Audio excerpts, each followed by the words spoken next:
Wanna know how to change your distance units in the Waze app? Well, no worries. In this video, I'm going to show you an easy step-by-step guide on how to do it. It's super simple, so let's get right into it. Now first off, simply open up your Waze application, and once you're there, on the top left, you can see this hamburger icon right here.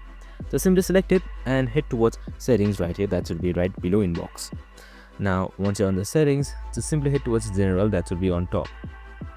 Now once you're on the generals, here you can see your distance unit that is on kilometers. So if you want to change it, you can just simply select miles right here. That should be right beside distance units.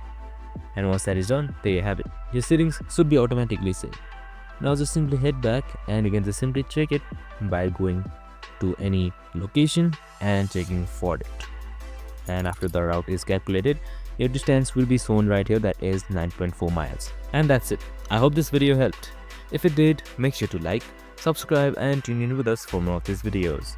See you in the next one.